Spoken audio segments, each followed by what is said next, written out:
Welcome to today's Triple Z. The Triple Z podcast is a daily recording that you can use to help you fall asleep each night. Just turn down the volume, lay back, relax, and enjoy as you fall asleep. This episode we are reading the 1923 short story, Tappans Burro by Zane Grey. Pearl Zane Grey, born January 31st, 1872, death October 23rd, 1939, was an American author and dentist. He is known for his popular adventure novels and stories associated with the Western genre in literature and the arts. He idealized the American frontier. Riders of the Purple Sage, 1912, was his best-selling book. In addition to the success of his printed works, his books have second lives and continuing influence adapted for films and television. His novels and short stories were adapted into 112 films, 2 television episodes, and a television series, Dick Powell's Zane Grey Theater. If you enjoy our program, please be sure to write us a review on your podcast platform and share us with a friend. You both might sleep just a little better at night. Our website is Triple Z, that's 3zs.media. You can also like and share our content on Facebook or our Instagram account ZZZ Media Podcast. Music for today's episode was provided by the Sleep Channel on Spotify. Tappans Burro. Chapter 1. Tappan gazed down upon the newly born little burro with something of pity and consternation. It was not a vigorous offspring of the redoubtable Jenny, champion of all the numberless burros he had driven in his desert prospecting years. He could not leave it there to die. Surely it was not strong enough to follow its mother. And to kill it was beyond him. Poor little devil, soliloquized Tappin. Reckon neither Jenny nor I wanted it to be born. I'll have to hold up in this camp a few days. You can never tell what a burro will do. It might fool us and grow strong all of a sudden. Whereupon Tappin left Jenny and her tiny, gray lop-eared baby to themselves and leisurely set about making permanent camp. The water at this oasis was not much to his liking, but it was drinkable, and he felt he must put up with it. For the rest, the oasis was desirable enough as a camping site. Desert wanderers like Tappin favored the lonely water holes. This one was up under the bold brow of the Chocolate Mountains, where rocky wall met the desert sand, and a green patch of palo verdes and mesquites proved the presence of water. It had a magnificent view down a many-leagued slope of desert growths, across the dark belt of green and the shining strip of red that marked the Rio Colorado, and onto the upflung Arizona land, range lifting to range until the saw-toothed peaks notched the blue sky. Locked in the iron fastnesses of these desert mountains was gold. Tappin, if he had any calling, was a prospector. But the lure of gold did not bind him to this wandering life any more than the freedom of it. He had never made a rich strike. About the best he could ever do was to dig enough gold to grubstake himself for another prospecting trip into some remote corner of the American desert. Tappin knew the arid Southwest from San Diego to the Pecos River and from Picacho on the Colorado to the Tonto Basin. Few prospectors had the strength and endurance of Tappin. He was a giant in build, and at 35 had never yet reached the limit of his physical force. With hammer and pick and magnifying glass, Tappin scaled the bare ridges. He was not an expert in testing minerals. He knew he might easily pass by a rich vein of ore. But he did his best, sure at least that no prospector could get more than he out of the pursuit of gold. Tappin was more of a naturalist than a prospector, and more of a dreamer than either. Many were the idle moments that he sat staring down the vast reaches of the valleys, or watching some creature of the wasteland, or marveling at the vivid hues of desert flowers. Tappin waited 2 weeks at this oasis for Jenny's baby burro to grow strong enough to walk. And the very day that Tappin decided to break camp, he found signs of gold at the head of a wash above the oasis. Quite by chance, as he was looking for his burros, he struck his pick into a place no different from 1,000 others there and hit into a pocket of gold. He cleaned out the pocket before sunset, the richer for several $1,000s. "You brought me luck," said Tappin to the little gray burro staggering round its mother. "Your name is Janet. You're Tappin's burro, and I reckon he'll stick to you." Janet belied the promise of her birth. Like a weed in fertile ground she grew. Winter and summer Tappin patrolled the sand beats from one trading post to another, and his burros traveled with him. Janet had an especially good training. Her mother had happened to be a remarkably good burro before Tappin had bought her. And Tappin had patience. He found leisure to do things, and he had something of pride in Janet. Whenever he happened to drop into Ehrenberg or Yuma or any freighting station, some prospector always tried to buy Janet. She grew as large as a medium-sized mule, and a 300-pound pack was no load to discommode her. Tappin, in common with most lonely wanderers of the desert, talked to his burro. As the years passed, this habit grew, until Tappin would talk to Janet just to hear the sound of his voice. Perhaps that was all which kept him human. "Janet, you're worthy of a happier life," Tappin would say, as he unpacked her after a long day's march over the barren land. "You're a ship of the desert. Here we are, with grub and water, 100 miles from any camp. And what but you could have fetched me here? No horse, no mule, no man, nothing but a camel, and so I call you ship of the desert. But for you and your kind, Janet, there'd be no prospectors and few gold mines. Reckon the desert would be still an unknown waste. You're a great beast of burden, Janet, and there's no one to sing your praise." And of a golden sunrise, when Janet was packed and ready to face the cool, sweet fragrance of the desert, Tappin was wont to say, "Go along with you, Janet. The morning's fine. Look at the mountains yonder calling us. It's only a step down there, all purple and violet. It's the life for us, my burro, and Tappin's as rich as if all these sands were pearls." But sometimes, at sunset, when the way had been long and hot and rough, Tappin would bend his shaggy head over Janet and talk in different mood. Another day gone, Janet, another journey ended, and Tappin is only older, wearier, sicker. There's no reward for your faithfulness. I'm only a desert rat, living from hole to hole. No home, no face to see. Some sunset, Janet, will reach the end of the trail, and Tappin's bones will bleach in the sands, and no one will know or care. When Janet was 2 years old, she would have taken the blue ribbon in competition with all the burros of the Southwest. She was unusually large and strong, perfectly proportioned, sound in every particular, and practically tireless. But these were not the only characteristics that made prospectors envious of Tappin. Janet had the common virtues of all good burros magnified to an unbelievable degree. Moreover, she had sense and instinct that to Tappin bordered on the supernatural.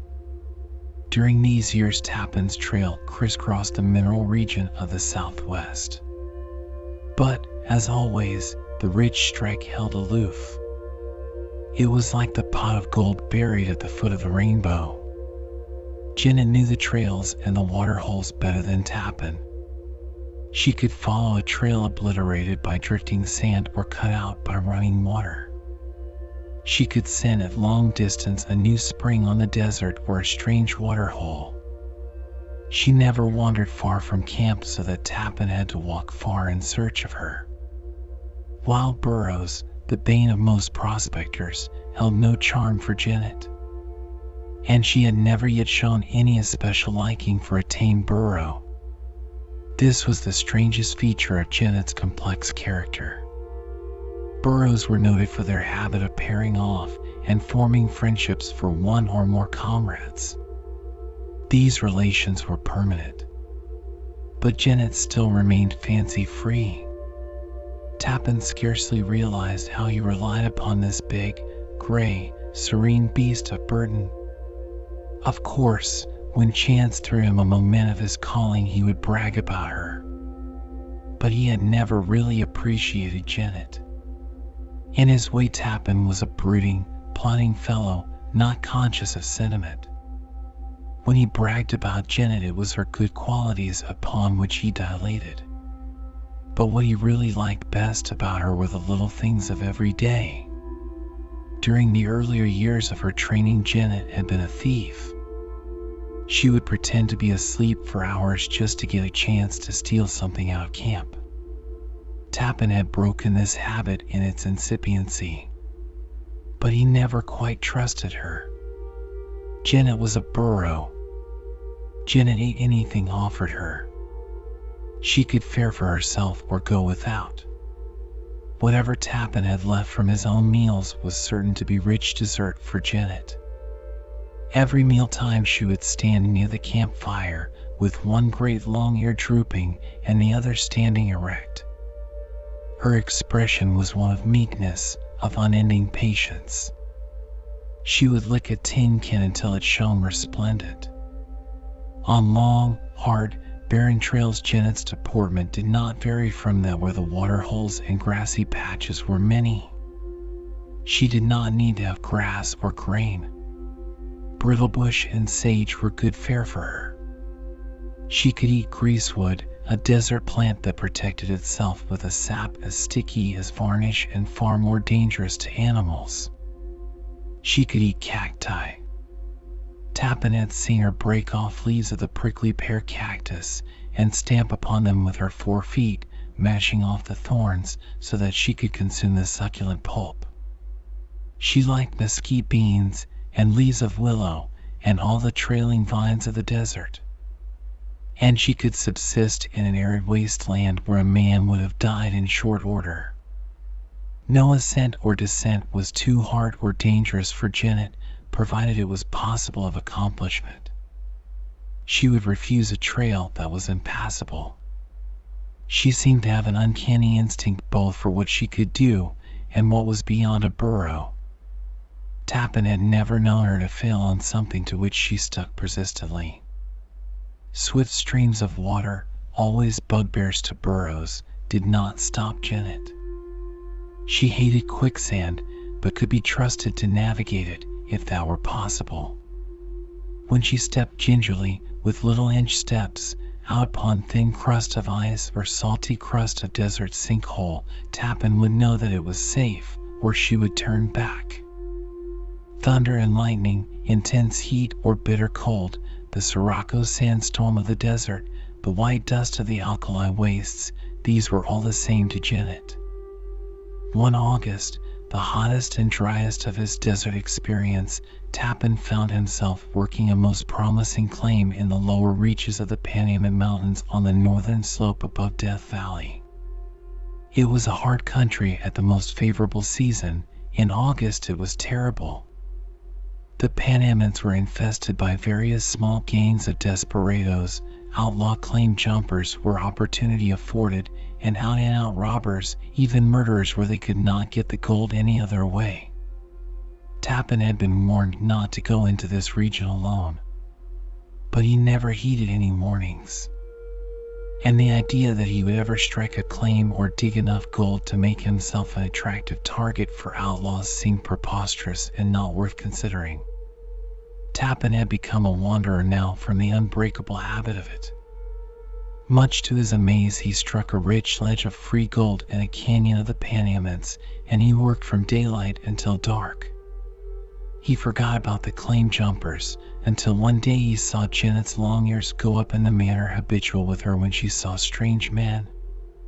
Tappin watched the rest of that day, but did not catch a glimpse of any living thing. It was a desolate place, shut in, red-walled, hazy with heat, and brooding with an eternal silence. Not long after that, Tappin discovered boot tracks of several men adjacent to his camp and in an out-of-the-way spot, which persuaded him that he was being watched. Claim jumpers who were not going to jump his claim in this torrid heat, but meant to let him dig the gold and then kill him. Tappin was not the kind of man to be afraid. He grew wrathful and stubborn. He had 6 small canvas bags of gold and did not mean to lose them. Still, he was worried. Now, what's best to do? He pondered. I mustn't give it away that I'm wise. Reckon I better act natural. But I can't stay here longer. My claim's about worked out. And these jumpers are smart enough to know it. I've got to make a break at night. What to do? Tappin did not want to cash the gold, for in that case, of course, he would have to return for it. Still, he reluctantly admitted to himself that this was the best way to save it. Probably these robbers were watching him day and night. It would be most unwise to attempt escaping by traveling up over the Panamints. Reckon my only chance is going down into Death Valley, soliloquized Tappin grimly. The alternative thus presented was not to his liking. Crossing Death Valley at this season was always perilous and never attempted in the heat of day. And at this particular time of intense torridity, when the day heat was unendurable and the midnight furnace gales were blowing, it was an enterprise from which even Tappin shrank. Added to this were the facts that he was too far west of the narrow part of the valley, and even if he did get across, he would find himself in the most forbidding and desolate region of the Funeral Mountains. Thus thinking and planning, Tappin went about his mining and camp tasks, trying his best to act natural. But he did not succeed. It was impossible, while expecting a shot at any moment, to act as if there was nothing on his mind. His camp lay at the bottom of a rocky slope. A tiny spring of water made verdure of grass and mesquite welcome green in all that stark iron nakedness. His campsite was out in the open, on the bench near the spring. The gold claim that Tappin was working was not visible from any vantage point either below or above. It lay back at the head of a break in the rocky wall. It had 2 virtues, one that the sun never got to it, and the other that it was well hidden. Once there, Tappin knew he could not be seen. This, however, did not diminish his growing uneasiness. The solemn stillness was a menace. The heat of the day appeared to be augmenting to a degree beyond his experience. Every few moments Tappin would slip back through a narrow defile in the rocks and peep from his covert down at the camp. On the last of these occasions he saw Janet out in the open. She stood motionless. Her long ears were erect. In an instant Tappin became strong with thrilling excitement. His keen eyes searched every approach to his camp. And at last, in the gully below to the right, he discovered 2 men crawling along from rock to rock. Janet had seen them enter that gully and was now watching for them to appear. Tappin's excitement gave place to a grimmer emotion. These stealthy visitors were going to hide in ambush and kill him as he returned to camp. Janet, reckon I owe you as a whole lot, muttered Tappin. They'd have got me sure. But now... Tappin left his tools and crawled out of his covert into the jumble of huge rocks toward the left of the slope. He had a 6-shooter. His rifle he had left in camp. Tappin had seen only 2 men, but he knew there were more than that, if not actually near at hand at the moment, then surely not far away. And his chance was to worm his way like an Indian down to camp. With the rifle in his possession, he would make short work of the present difficulty. "Lucky Janet's right in camp," said Tappin to himself. "It beats hell how she does things." Tappin was already deciding to pack and hurry away. On the moment, Death Valley did not daunt him. This matter of crawling and gliding along was work unsuited to his great stature. He was too big to hide behind a little shrub or a rock, and he was not used to stepping lightly. His hobnail boots could not be placed noiselessly upon the stones. Moreover, he could not progress without displacing little bits of weathered rock. He was sure that keen ears not too far distant could have heard him. But he kept on, making good progress around that slope to the far side of the canyon. Fortunately, he headed the gully up which his ambushers were stealing. On the other hand, this far side of the canyon afforded but little cover. The sun had gone down back of the huge red mass of the mountain. It had left the rocks so hot Tappin could not touch them with his bare hands. He was about to stride out from his last covert and make a run for it down the rest of the slope, when, surveying the whole amphitheater below him, he espied the two men coming up out of the gully, headed toward his camp. They looked in his direction. Surely they had heard or seen him. But Tappin perceived at a glance that he was the closer to the camp. Without another moment of hesitation, he plunged from his hiding place down the weathered slope. His giant strides set the loose rocks sliding and rattling. The men saw him. The foremost yelled to the one behind him. Then they both broke into a run. Tappin reached the level of the bench and saw he could beat either of them into the camp. Unless he were disabled. He felt the wind of a heavy bullet before he heard it strike the rocks beyond. Then followed the boom of a Colt. One of his enemies had halted to shoot. This spurred Tappin to tremendous exertion.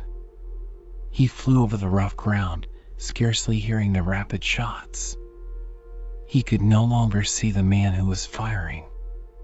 But the first one was in plain sight, running hard, not yet seeing he was out of the race. When he became aware that, he halted, and dropping on one knee, leveled his gun at the running Tappin. The distance was scarcely 60 yards.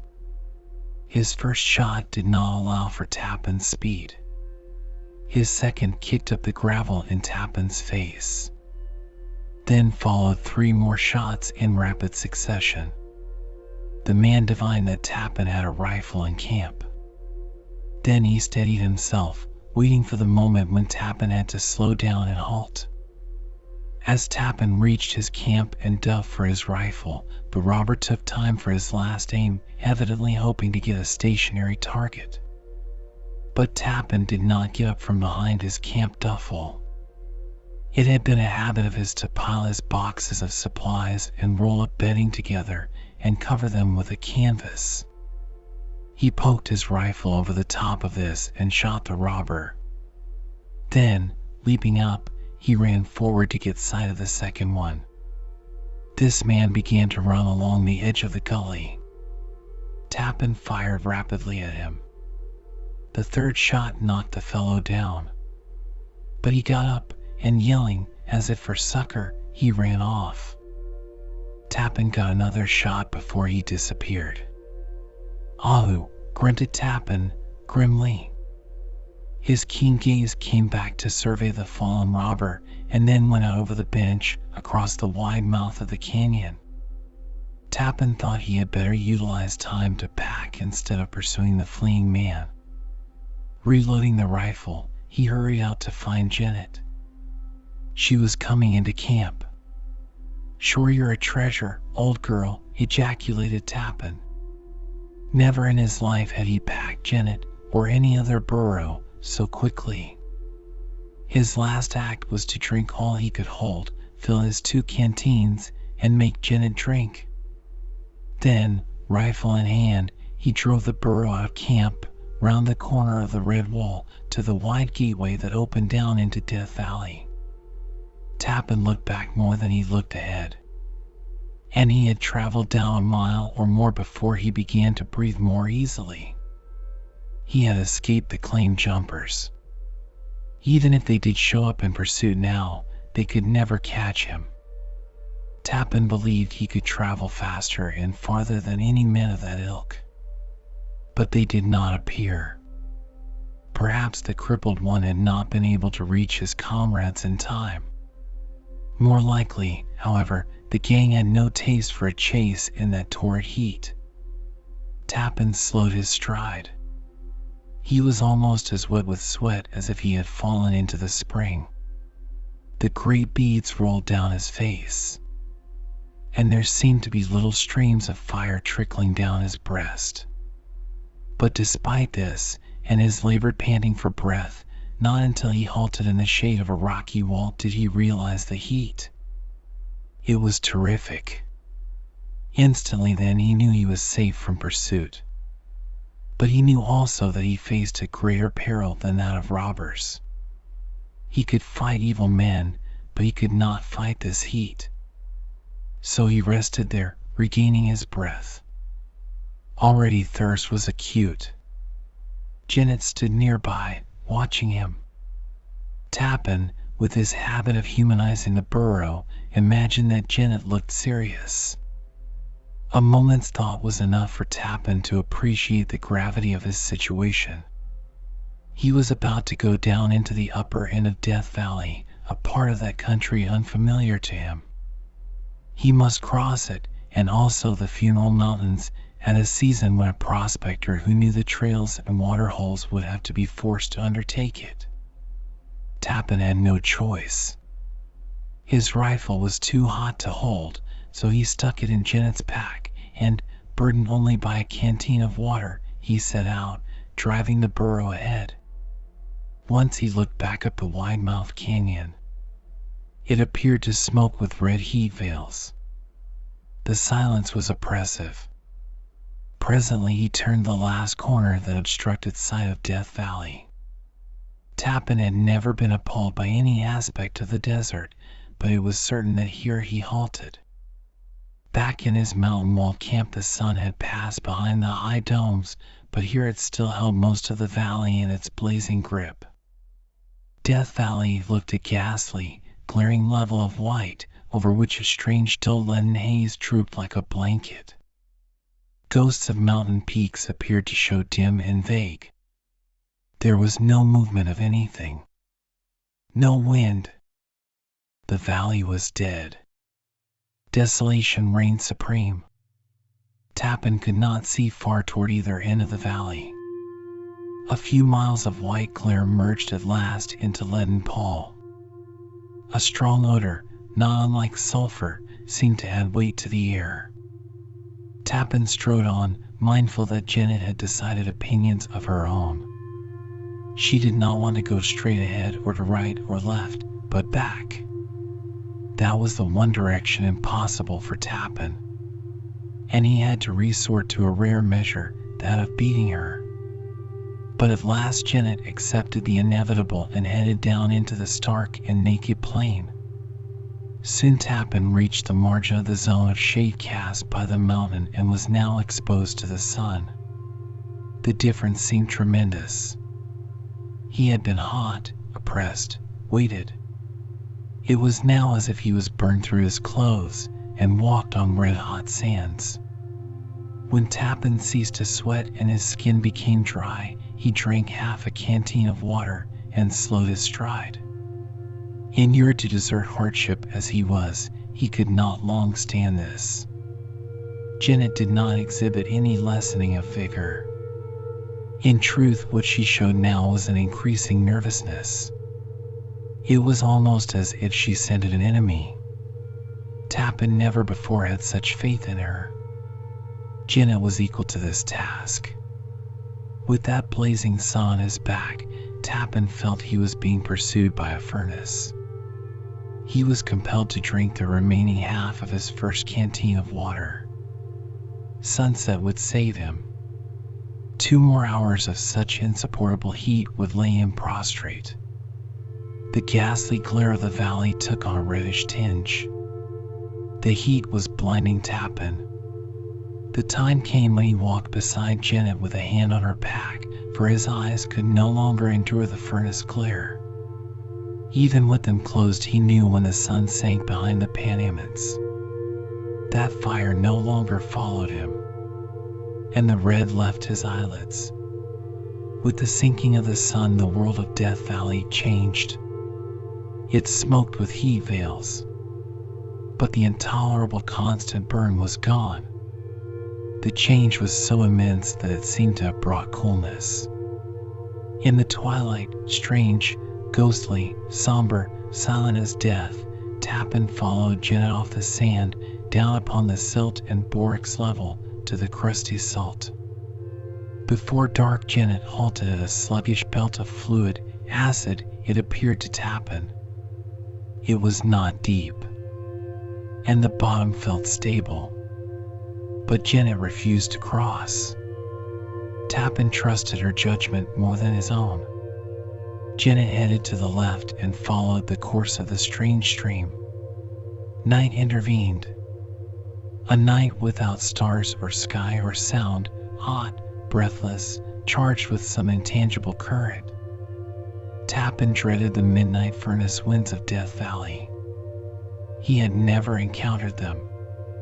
He had heard prospectors say that any man caught in Death Valley when these gales blew would never get out to tell the tale. And Janet seemed to have something on her mind. She was no longer a leisurely, complacent burro. Tappin imagined Janet seemed stern. Most assuredly she knew now which way she wanted to travel. It was not easy for Tappin to keep up with her, and 10 paces beyond him she was out of sight. At last Janet headed the acid wash and turned across the valley into a field of broken salt crust, like the roughened ice of a river that had broken and jammed, then frozen again. Impossible was it to make even a reasonable headway. It was a zone, however, that eventually gave way to Janet's instinct for direction. Tappin had long ceased to try to keep his bearings. North, south, east, and west were all the same to him. The night was a blank, the darkness a wall, the silence a terrible menace flung at any living creature. Death Valley had endured the millions of years before living creatures had existed. It was no place for a man.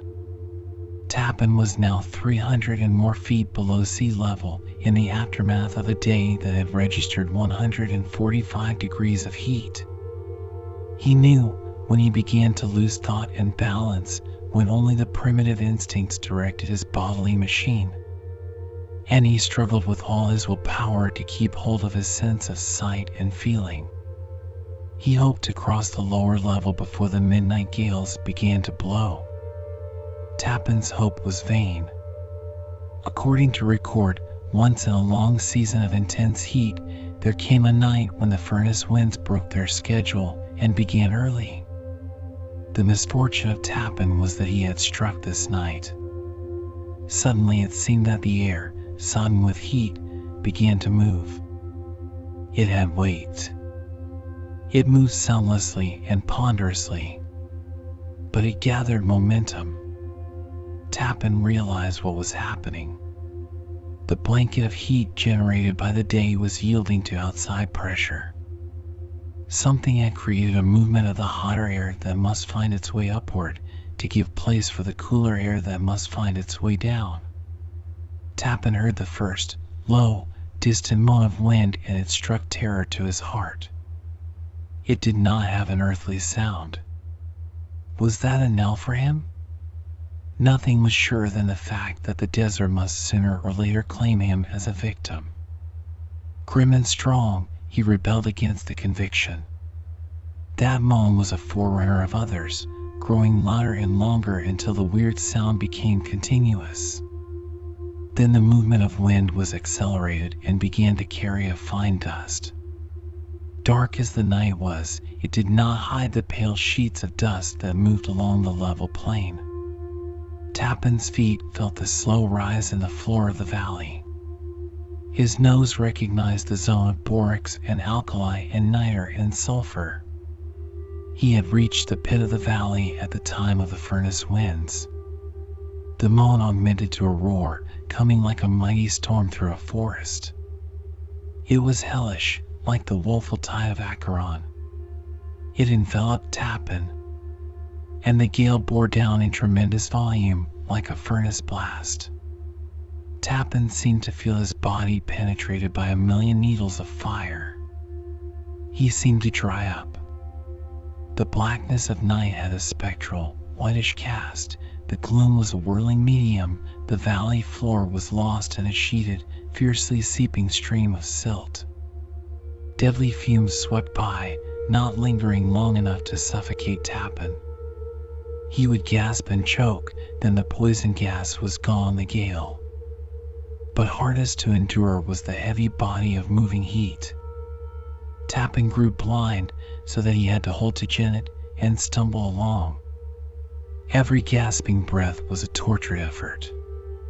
He could not bear a scarf over his face. His lungs heaved like great leather bellows. His heart pumped like an engine short of fuel. This was the supreme test for his never-proven endurance. And he was all but vanquished. Tappan's senses of sight and smell and hearing failed him.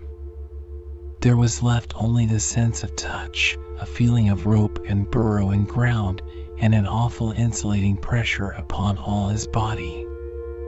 His feet marked a change from salty plain to sandy ascent and then to rocky slope. The pressure of wind gradually lessened. The difference in air made life possible. The feeling of being dragged endlessly by Janet had ceased. Tappan went his limit and fell into oblivion. When he came to, he was suffering bodily tortures. Sight was dim, but he saw walls of rocks, green growths of mesquite, tamarack, and grass. Janet was lying down, with her pack flopped to one side. Tappan's dead ears recovered to a strange murmuring, babbling sound. Then he realized his deliverance. Janet had led him across Death Valley, up into the mountain range, straight to a spring of running water. Tappan crawled to the edge of the water and drank guardedly, a little at a time. He had to quell terrific craving to drink his fill. Then he crawled to Janet, and loosening the ropes of her pack, freed her from its burden. Janet got up, apparently none the worse for her ordeal. She gazed mildly at Tappan, as if to say, "Well, I got you out of that hole." Tappan returned her gaze. Were they only man and beast, alone in the desert? She seemed magnified to Tappan, no longer a plodding, stupid burro. "Janet, you saved my life," Tappan tried to enunciate. "I'll never forget." Tappan was struck then to a realization of Janet's service. He was unutterably grateful. Yet the time came when he did forget. Chapter 2. Tappan had a weakness common to all prospectors. Any tale of a lost gold mine would excite his interest, and well-known legends of lost mines always obsessed him. Pegleg Smith's lost gold mine had lured Tappan to no less than half a dozen trips into the terrible shifting sand country of Southern California. There was no water in any of the regions said to hide this mine of fabulous wealth. Many prospectors had left their bones to bleach white in the sun, finally to be buried by the ever-blowing sands. Upon the occasion of Tappan's last escape from this desolate and forbidding desert, he had promised Janet never to undertake it again. It seemed Tappan promised the faithful burro a good many things. It had been a habit. When Tappan had a particularly hard experience or perilous adventure, he always took a dislike to the immediate country where it had befallen him. Janet had dragged him across Death Valley, through incredible heat and the midnight furnace winds of that strange place, and he had promised her he would never forget how she had saved his life. Nor would he ever go back to Death Valley. He made his way over the Funeral Mountains, worked down through Nevada, and crossed the Rio Colorado above Needles, and entered Arizona. He traveled leisurely, but he kept going and headed southeast towards Globe. There he cached one of his 6 bags of gold and indulged in the luxury of a complete new outfit. Even Janet appreciated this fact, for the old outfit would scarcely hold together. Tappin had the other 5 bags of gold in his pack, and after hours of hesitation he decided he would not cash them and entrust the money to a bank. He would take care of them. For him, the value of this gold amounted to a small fortune. Many plans suggested themselves to Tappin, but in the end he grew weary of them. What did he want with a ranch, or cattle, or an outfitting store, or any of the businesses he now had the means to buy? Towns soon palled on Tappin. People did not long please him. Selfish interest and greed seemed paramount everywhere. Besides, if he acquired a place to take up his time, what would become of Janet? That question decided him. He packed the burro and once more took to the trails. A dim, lofty, purple range called alluringly to Tappin. The Superstition Mountains. Somewhere in that purple mass hid the famous treasure called the Lost Dutchman Gold Mine. Tappin had heard the story often. A Dutch prospector struck gold in the Superstitions. He kept the location secret. When he ran short of money, he would disappear for a few weeks and then return with bags of gold. Wherever his strike, it assuredly was a rich one. No one ever could trail him or get a word out of him. Time passed. A few years made him old. During this time he conceived a liking for a young man and eventually confided to him that someday he would tell him the secret of his gold mine. He had drawn a map of the landmarks adjacent to his mine, but he was careful not to put on paper directions how to get there. It chanced that he suddenly fell ill and saw his end was near. Then he summoned the young man who had been so fortunate as to win his regard. Now this individual was a ne'er-do-well, and upon this occasion he was half drunk. The dying Dutchman produced his map and gave it with verbal directions to the young man. Then he died. When the recipient of this fortune recovered from the effects of liquor, he could not remember all the Dutchman had told him. He tortured himself to remember names and places. But the mine was up in the Superstition Mountains. He never remembered. He never found the lost mine, though he spent his life and died trying. Thus the story passed into the legend of the Lost Dutchman. Tappin now had his try at finding it. But for him the shifting sands of the Southern California desert or even the barren and desolate Death Valley were preferable to this Superstition range. It was a harder country than the Pinacate of Sonora. Tappin hated cactus, and the Superstitions were full of it. Everywhere stood up the huge saguaro, the giant cacti of the Arizona plateaus, tall like branchless trees, fluted and columnar, beautiful and fascinating to gaze upon, but obnoxious to prospector and burro. One day from a north slope Tappin saw afar a wonderful country of black timber, above which zigzagged for many miles a yellow, winding rampart of rock. This he took to be the rim of the Mogollon Mesa, one of Arizona's freaks of nature. Something called Tappin. He was forever victim to yearnings for the unattainable. He was tired of heat, glare, dust, bare rock, and thorny cactus. The Lost Dutchman gold mine was a myth. Besides, he did not need any more gold. Next morning Tappin packed Janet and worked down off the north slopes of the Superstition Range. That night about sunset he made camp on the bank of a clear brook with grass and wood in abundance, such a campsite as a prospector dreamed of but seldom found. Before dark, Janet's long ears told of the advent of strangers. A man and a woman rode down the trail into Tappans' camp.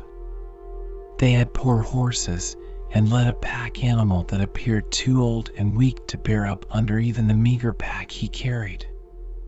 "Howdy," said the man. Tappan rose from his task to his lofty height and returned the greeting. The man was middle-aged, swarthy, and rugged, a mountaineer with something about him that Tappan instinctively distrusted. The woman was under 30, comely in a full-blown way, with rich brown skin and glossy dark hair. She had wide-open black eyes that bent a curious possession-taking gaze upon Tappan. "Care if we camp with you?" she inquired, and she smiled. That smile changed Tappan's habit and conviction of a lifetime. "No, indeed. Reckon I'd like a little company," he said. Very probably Janet did not understand Tappan's words, but she dropped one ear and walked out of camp to the green bank. "Thanks, stranger," replied the woman. "That grub sure smells good." She hesitated a moment, evidently waiting to catch her companion's eye, then she continued. "My name's Madge Beam. He's my brother Jake. Who might you happen to be?" "I'm Tappan, lone prospector, as you see," replied Tappan. "Tappan. What's your front handle?" she queried, curiously. "Fact is, I don't remember," replied Tappan as he brushed a huge hand through his shaggy hair. "Ahu? Any name's good enough."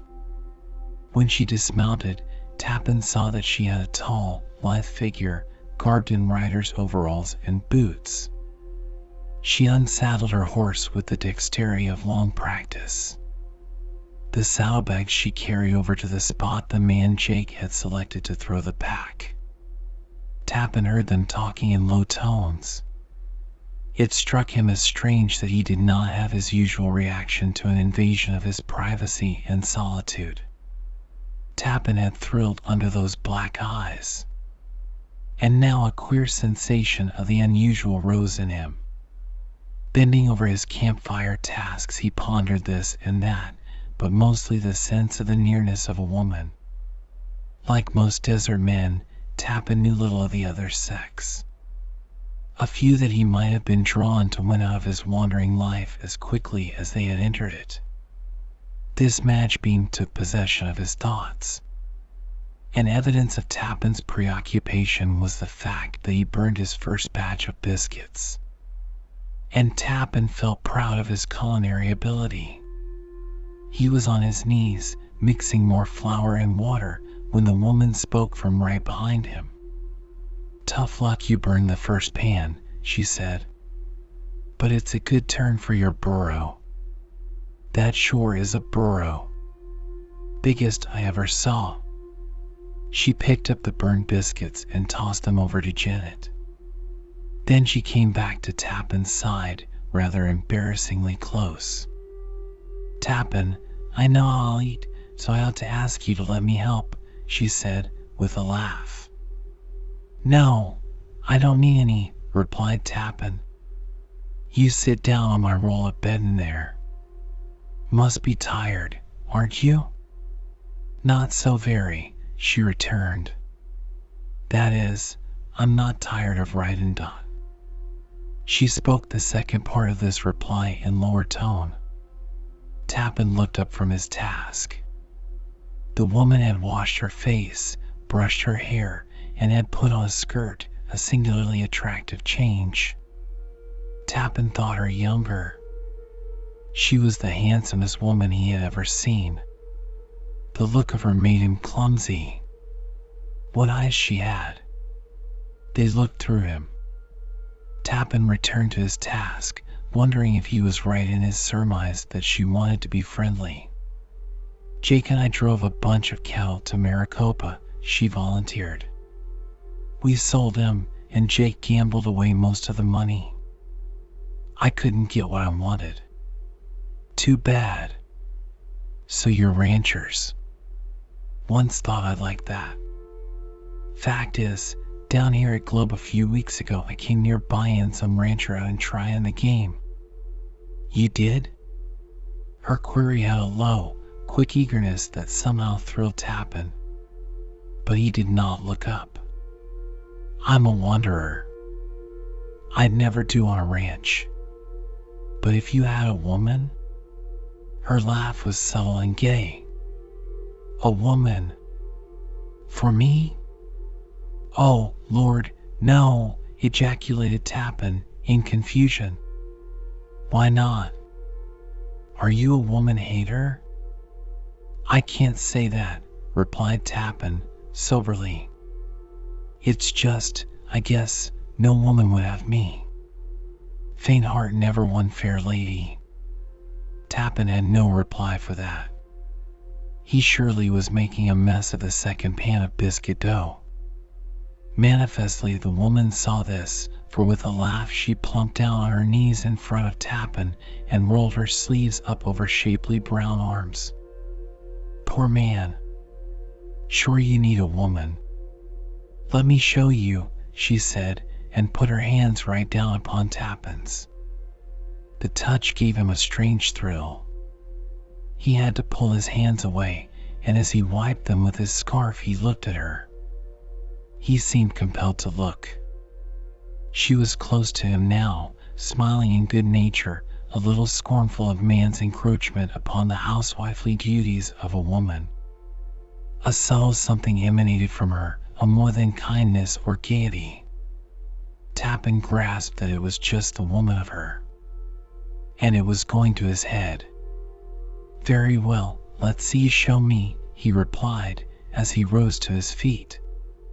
Just then the brother Jake strolled over, and he had a rather amused and derisive eye for his sister. Well, Tappin, she's not over fond of work, but I reckon she can cook, he said. Tappin felt greatly relieved at the approach of this brother, and he fell into conversation with him, telling something of his prospecting since leaving Globe and listening to the man's cattle talk. By and by the woman called, "Come and get it." Then they sat down to eat, and, as usual with hungry wayfarers, they did not talk much until appetite was satisfied.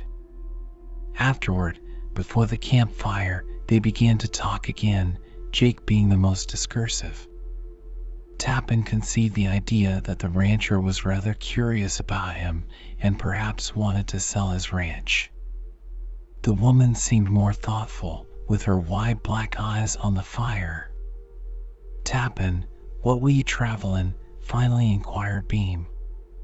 Can't say. I just worked down out of the superstitions. Haven't any place in mind. Where does this road go? To the Tonto Basin. Ever heard of it? Yes, the name isn't new. What's in this basin? The man grunted. Tonto once was home for the Apache. It's now got a few sheep and cowmen, lots of rustlers. And say, if you like to hunt bear and deer, come along with us. Thanks. I don't know as I can, returned Tappin irresolutely. He was not used to such possibilities as this suggested. Then the woman spoke up. It's a pretty country. Wild and different. We live up under the rim rock. There's mineral in the canyons. Was it that about mineral which decided Tappin, or the look in her eyes? Tappin's world of thought and feeling underwent as great a change as this Tonto Basin differed from the stark desert so long his home.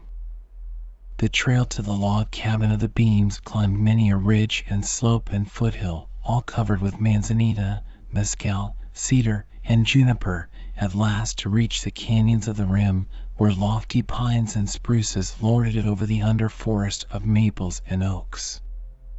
Though the yellow rim towered high over the side of the cabin, the altitude was still great, close to 7,000 feet above sea level.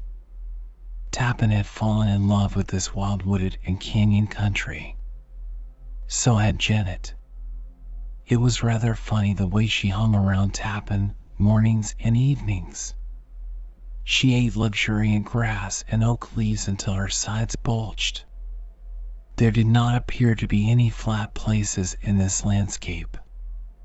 Every bench was either uphill or downhill. The Beams had no garden or farm or ranch that Tappin could discover. They raised a few acres of sorghum and corn. Their log cabin was of the most primitive kind and outfitted poorly. Madge Beam explained that this cabin was their winter abode, and that up on the rim they had a good house and ranch. Tappin did not inquire closely into anything. If he had interrogated himself, he would have found out that the reason he did not inquire was because he feared something might remove him from the vicinity of Madge Beam.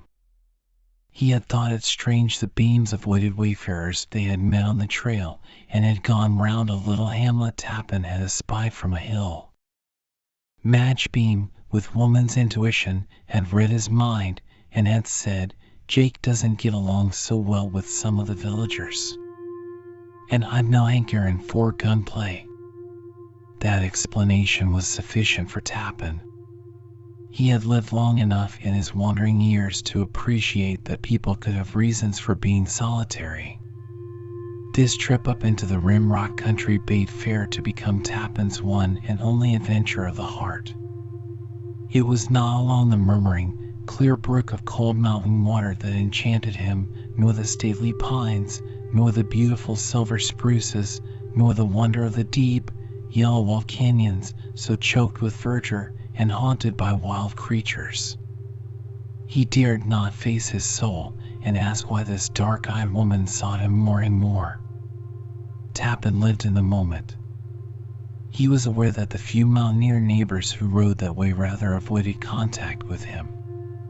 Tappin was not so dense that he did not perceive that the Beams preferred to keep him from outsiders. This perhaps was owing to their desire to sell Tappin the ranch and cattle. Jake offered to let it go at what he called a low figure. Tappin thought it just as well to go out into the forest and hide his bags of gold.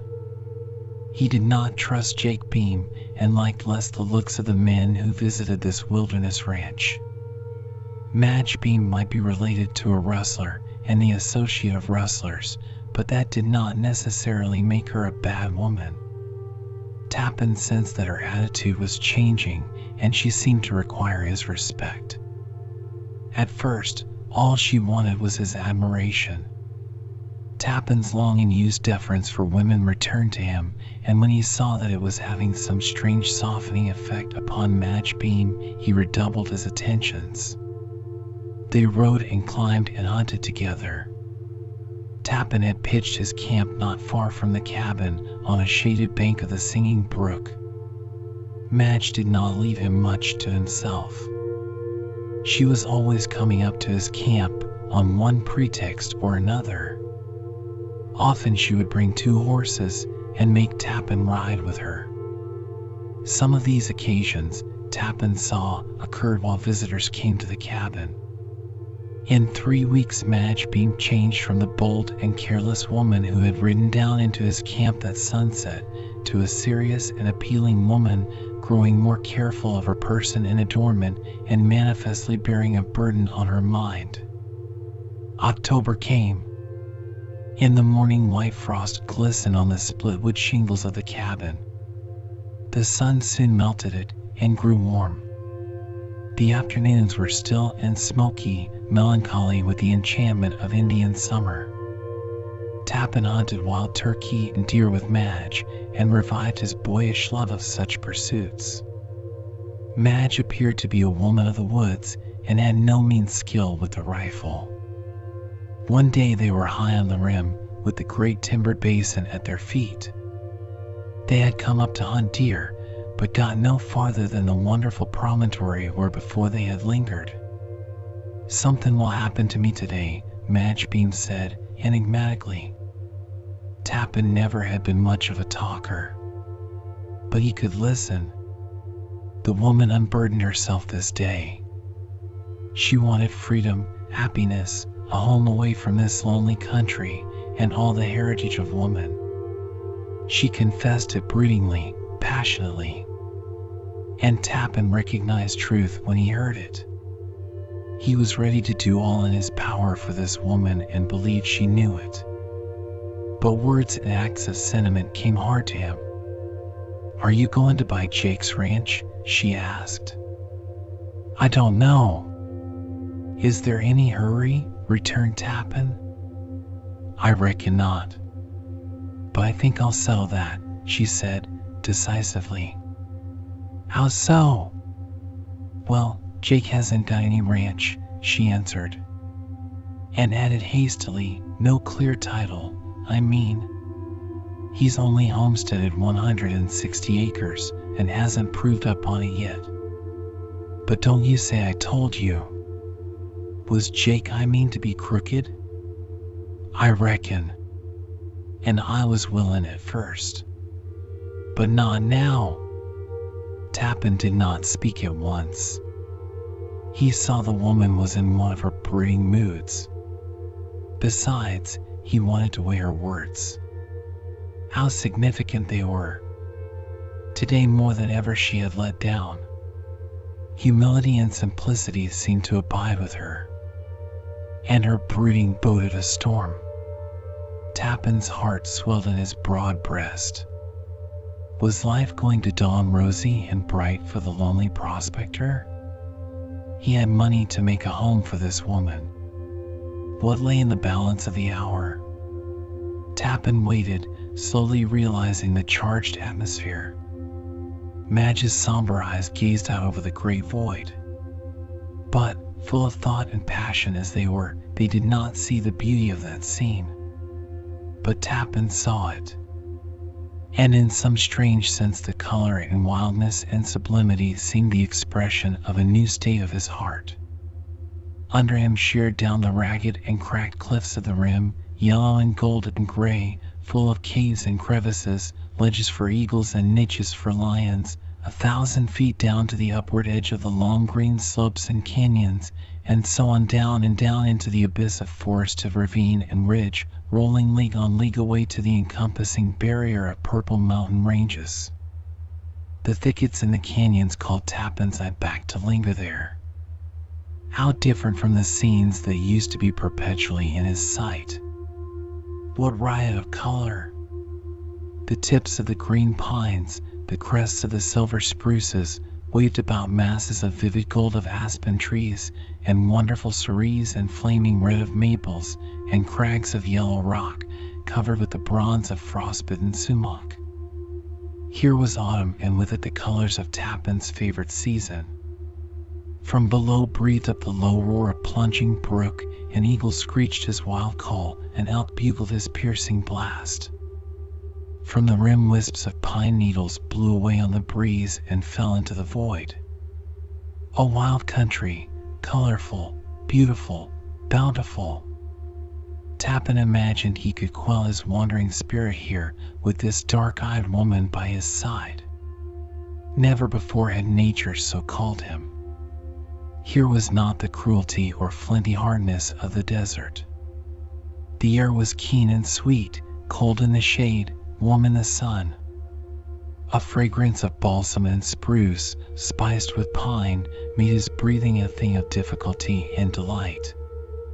How for so many years had he endured vast open spaces without such eye-soothing trees as these?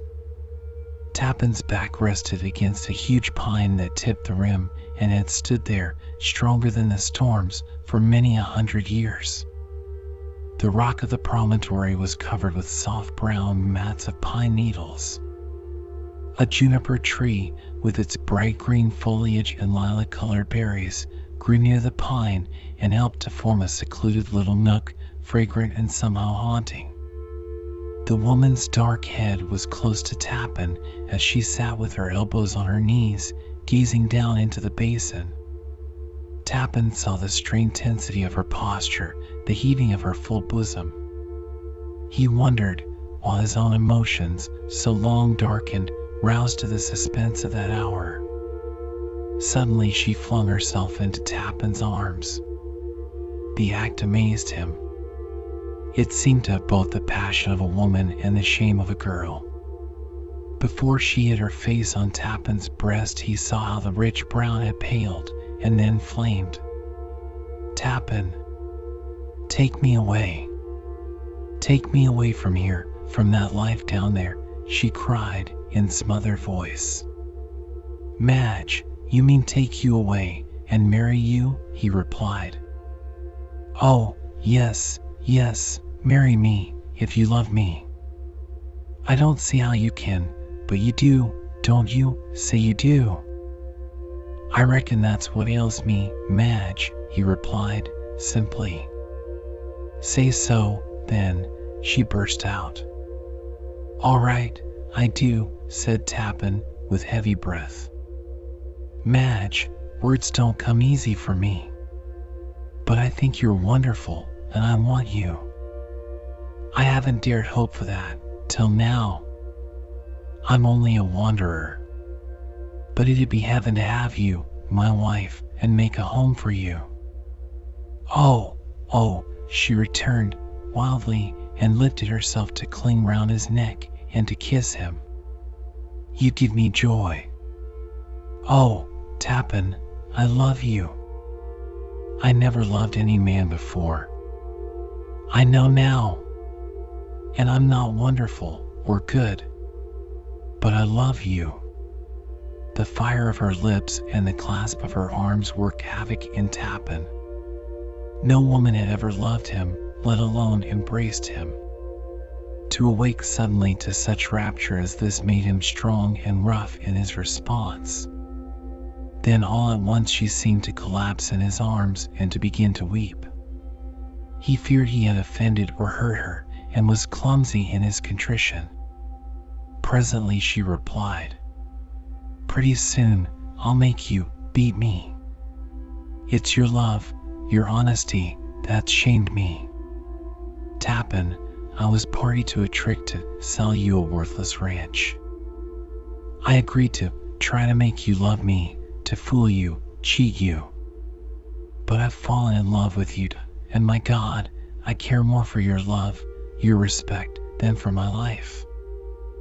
I can't go on with it. I've double-crossed Jake and all of them. Now, am I worth loving? Am I worth having?" "More than ever, dear," he said. "You will take me away?" "Anywhere, anytime, the sooner the better." She kissed him passionately, and then, disengaging herself from his arms, she knelt and gazed earnestly at him. "I've not told all. I will someday. But I swear now on my soul, I'll be what you think me. Madge, you needn't say all that. If you love me, it's enough. More than I ever dreamed of. You're a man. Oh, why didn't I meet you when I was 18 instead of now, 28, and all that between? But enough. A new life begins here for me. We must plan. You make the plans and I'll act on them." For a moment she was tense and silent, head bowed, hands shut tight. Then she spoke. "Tonight we'll slip away. You make a light pack, that'll go on your saddle. I'll do the same. We'll hide the horses out near where the trail crosses the brook. And we'll run off, ride out of the country." Tappan in turn tried to think, but the whirl of his mind made any reason difficult. This dark-eyed, full-bosomed woman loved him, had surrendered herself, asked only his protection. The thing seemed marvelous. Yet she knelt there, those dark eyes on him, infinitely more appealing than ever, haunting with some mystery of sadness and fear he could not divine. Suddenly Tappan remembered Janet. "I must take Janet," he said. That startled her. Janet, who's she? My burro. Your burro. You can't travel fast with that pack beast. We'll be trailed and we'll have to go fast. You can't take the burro. Then Tappin was startled. What? Can't take Janet? Why? I couldn't get along without her. Nonsense. What's a burro?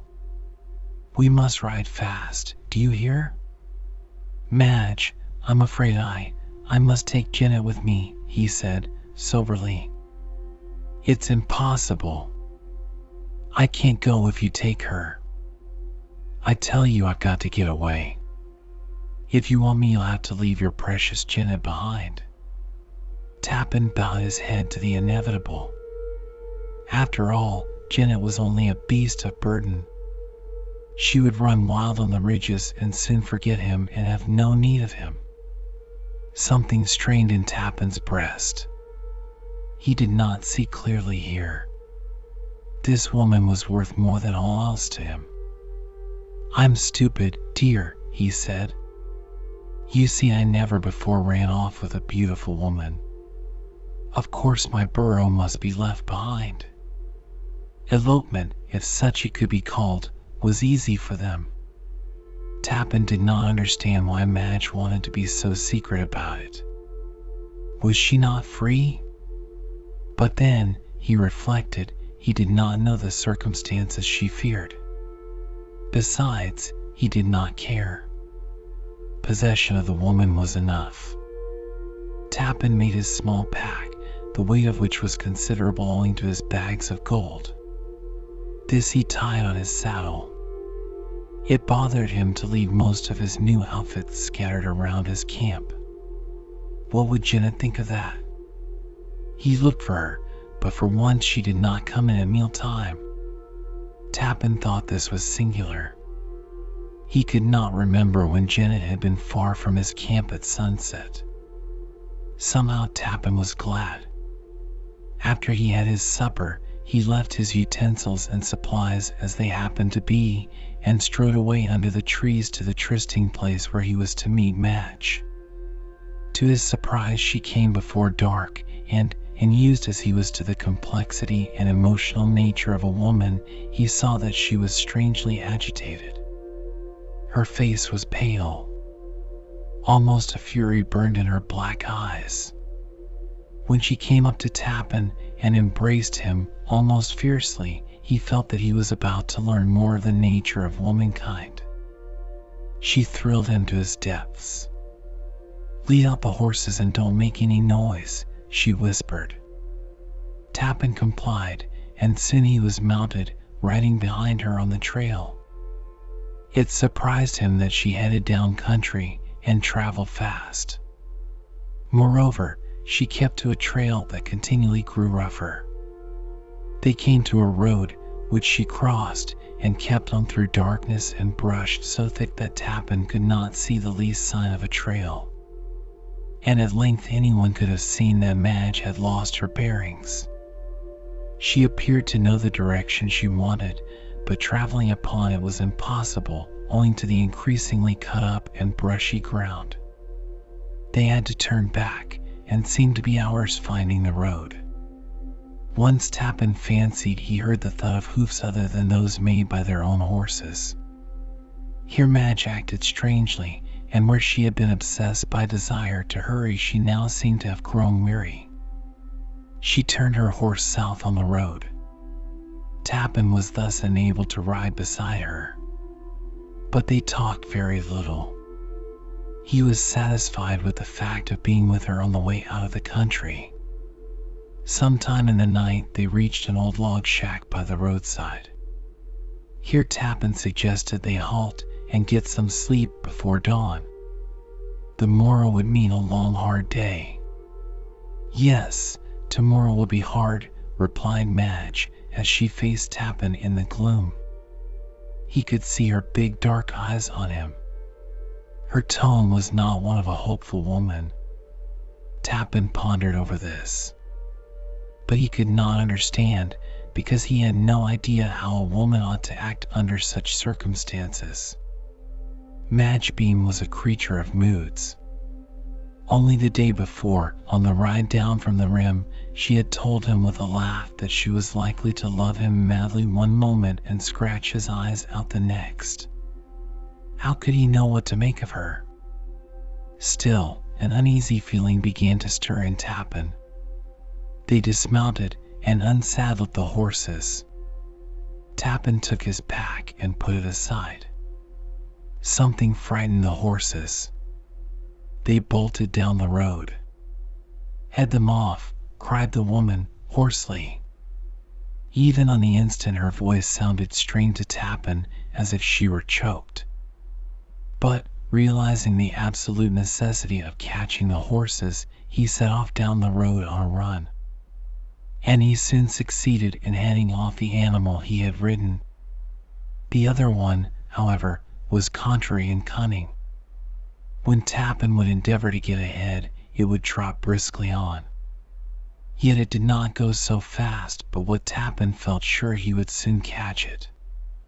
Thus walking and running, he put some distance between him and the cabin before he realized that he could not head off the wary beast.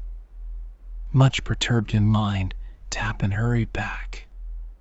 Upon reaching the cabin, Tappin called to Madge. No answer. He could not see her in the gloom nor the horse he had driven back. Only silence brooded there. Tappin called again. Still no answer. Perhaps Madge had succumbed to weariness and was asleep. A search of the cabin and vicinity failed to yield any sign of her. But it disclosed the fact that Tappin's pack was gone. Suddenly he sat down, quite overcome. He had been duped. What a fierce pain tore his heart. But it was for loss of the woman, not the gold. He was stunned, and then sick with bitter misery. Only then did Tappin realize the meaning of love and what it had done to him. The night wore on, and he sat there in the dark and cold and stillness until the gray dawn told him of the coming of day. The light showed his saddle where he had left it. Nearby lay one of Madge's gloves. Tappin's keen eye sighted a bit of paper sticking out of the glove. He picked it up. It was a leaf out of a little book he had seen her carry, and upon it was written in lead pencil, "I am Jake's wife, not his sister. I double-crossed him and ran off with you and would have gone to hell for you. But Jake and his gang suspected me. They were close on our trail. I couldn't shake them. So here I chased off the horses and sent you after them. It was the only way I could save your life." Tappin tracked the thieves to Globe. There he learned they had gone to Phoenix, 3 men and 1 woman. Tappin had money on his person. He bought horse and saddle, and, setting out for Phoenix, he let his passion to kill grow with the miles and hours. At Phoenix he learned Beam had cashed the gold, $12,000. So much of a fortune. Tappin's fury grew. The gang separated here. Beam and his wife took stage for Tucson. Tappin had no trouble in trailing their movements. Gambling dives and inns and freighting posts and stage drivers told the story of the Beams and their ill-gotten gold. They went on to California, down into Tappin's country, to Yuma and El Cajon and San Diego. Here Tappin lost track of the woman. He could not find that she had left San Diego, nor any trace of her there. But Jake Beam had killed a Mexican in a brawl and had fled across the line. Tappin gave up for the time being the chase of Beam and bent his efforts to find the woman. He had no resentment toward Madge. He only loved her. All that winter he searched San Diego. He made of himself a peddler as a ruse to visit houses. But he never found a trace of her. In the spring he wandered back to Yuma, raking over the old clues, and so on back to Tucson and Phoenix. This year of dream and love and passion and despair and hate made Tappan old. His great strength and endurance were not yet impaired, but something of his spirit had died out of him. One day he remembered Janet. "My burro," he soliloquized. "I had forgotten her. Janet." Then it seemed 1,000 impulses merged in one drove him to face the long road toward the Rim Rock country. To remember Janet was to grow doubtful. Of course she would be gone, stolen or dead or wandered off. But then who could tell what Janet might do? Tappan was both called and driven. He was a poor wanderer again. His outfit was a pack he carried on his shoulder. But while he could walk, he would keep on until he found that last camp where he had deserted Janet. October was coloring the canyon slopes when he reached the shadow of the great wall of yellow rock. The cabin where the Beams had lived, or had claimed they lived, was a fallen ruin, crushed by snow. Tappan saw other signs of a severe winter and heavy snowfall. No horse or cattle tracks showed in the trails. To his amaze, his camp was much as he had left it. The stone fireplace, the iron pots, appeared to be in the same places. The boxes that had held his supplies were lying here and there. And his canvas tarpaulin, little the worse for wear of the elements, lay on the ground under the pine where he had slept. If any man had visited this camp in a year, he had left no sign of it. Suddenly Tappan espied a hoof track in the dust. A small track, almost oval in shape, fresh. Tappan thrilled through all his being. "Janet's track, so help me God," he murmured. He found more of them, made that morning. And, keen now as never before on her trail, he set out to find her. The tracks led up the canyon.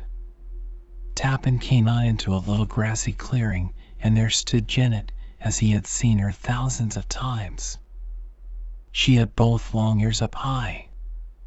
She seemed to stare out of that meek, gray face. And then one of the long ears flopped over and drooped. Such perhaps was the expression of her recognition. Tappan strode up to her. "Janet, old girl, you hung round camp, waiting for me, didn't you?" he said, huskily, and his big hands fondled her long ears. Yes, she had waited. She, too, had grown old. She was gray. The winter of that year had been hard. What had she lived on when the snow lay so deep? There were lion scratches on her back and scars on her legs. She had fought for her life. "Janet, a man can never always tell about a burro," said Tappan. "I trained you to hang round camp and wait till I came back." Tappan's burro, the desert rats used to say. And they'd laugh when I bragged how you'd stick to me where most men would quit. But brag as I did, I never knew you, Janet. And I left you and forgot. Janet, it takes a human being, a man, a woman, to be faithless. And it takes a dog or a horse or a burro to be great. Beasts? I wonder now. Well, old pard, we're going down the trail together, and from this day on Tappan begins to pay his debt. Chapter 3. Tappan never again had the old wanderlust for the stark and naked desert. Something had transformed him. The green and fragrant forests and brown-aisled, pine-matted woodlands, the craggy promontories and the great colored canyons, the cold granite water springs of the Tonto seemed vastly preferable to the heat and dust and glare and the emptiness of the wastelands. But there was more. The ghost of his strange and only love kept pace with his wandering steps, a spirit that hovered with him as his shadow. Madge Beam, whatever she had been, had showed to him the power of love to refine and ennoble. Somehow he felt closer to her here in the cliff country where his passion had been born. Somehow she seemed nearer to him here than in all those places he had tracked her. So from a prospector searching for gold, Tappan became a hunter, seeking only the means to keep soul and body together. And all he cared for was his faithful burro Janet and the loneliness and silence of the forest land. He was to learn that the Tonto was a hard country in many ways, and bitterly so in winter. Down in the breaks of the basin it was mild in winter, the snow did not lie long, and ice seldom formed. But up on the rim, where Tappan always lingered as long as possible, the storm king of the north held full sway. 15 feet of snow and zero weather were the rule in dead of winter. An old native once warned Tappan, "See higher, friend, I reckon you better not get caught up in the rim rock country in one of our big storms. Fair if you do, you'll never get out." It was a way of Tappan's to follow his inclinations, regardless of advice. He had weathered the terrible midnight storm of hot wind in Death Valley. What were snow and cold to him? Late autumn on the rim was the most perfect and beautiful of seasons. He had seen the forest land brown and darkly green one day, and the next burdened with white snow. What a transfiguration! Then when the sun loosened the white mantling on the pines, and they had shed their burdens in drifting dust of white, and rainbowed mists of melting snow, and avalanches sliding off the branches, there would be left only the wonderful white floor of the woodland. The great rugged brown tree trunks appeared mightier and statelier in the contrast, and the green of foliage, the russet of oak leaves, the gold of the aspens, turned the forest into a world enchanting to the desert-seared eyes of this wanderer. With Tappan the years sped by. His mind grew old faster than his body. Every season saw him lonelier. He had a feeling, a vague elusive foreshadowing that his bones, instead of bleaching on the desert sands, would mingle with the pine mats and the soft fragrant moss of the forest. The idea was pleasant to Tappan. One afternoon he was camped in Pine Canyon, a timber-sloped gorge far back from the rim. November was well on. The fall had been singularly open and fair, with not a single storm. A few natives happening across Tappan had remarked casually that such autumns sometimes were not to be trusted. This late afternoon was one of Indian summer beauty and warmth. The blue haze in the canyon was not all the blue smoke from Tappan's campfire. In a narrow park of grass not far from Camp Janet grazed peacefully with elk and deer. Wild turkeys lingered there, loath to seek their winter quarters down in the basin. Gray squirrels and red squirrels barked and frisked and dropped the pine and spruce cones with thud and thump on all the slopes. Before dark a stranger strode into Tappan's camp, a big man of middle age whose magnificent physique impressed even Tappan. He was a rugged, bearded giant, wide-eyed and of pleasant face. He had no outfit, no horse, not even a gun. "Lucky for me I smelled your smoke," he said. "2 days for me without grub." "Howdy, stranger," was Tappan's greeting. "Are you lost?" "Yes and no. I could find my way up down over the rim, but it's not healthy down there for me. So I'm heading north." "Where's your horse and pack?" "I reckon they're with the gang that took more of a fancy to them than me." "Ahu." "You're welcome here, stranger," replied Tappan. "I'm Tappan." "Ah, heard of you." "I'm just Blade, of Anywhere. And I'll say, Tappan, I was an honest man till I hit the Tonto." His laugh was frank, for all its note of grimness. Tappan liked the man, and sensed one who would be a good friend and bad foe. "Come and eat. My supplies are pet airing out, but there's plenty of meat." Blade ate Indeed, as a man starved and did not seem to care if Tappans' supplies were low, he did not talk. After the meal, he craved a pipe and tobacco. Then he smoked in silence, in a slow realizing content. The Moro had no fears for him. The flickering ruddy light from the campfire shone on his strong face. Tappans saw in him the drifter, the drinker, the brawler, a man with good in him, but over whom evil passion or temper dominated. Presently he smoked the pipe out, and with reluctant hand knocked out the ashes and returned it to Tappan. "I reckon I've some news that'd interest you," he said. "You have?" queried Tappan. "Yes, if you're the Tappan who tried to run off with Jake Beam's wife." "Well, I'm that Tappan. But I'd like to say I didn't know she was married." "Sure, I know that. So does everybody in the Tonto. You were just meat for that Beam gang. They had played the trick before. But according to what I hear, that trick was the last fair match Beam. She never came back to this country. And Jake Beam, when he was drunk, owned up that she'd left him in California. Some had it worse. Fair Jake Beam came back a harder man.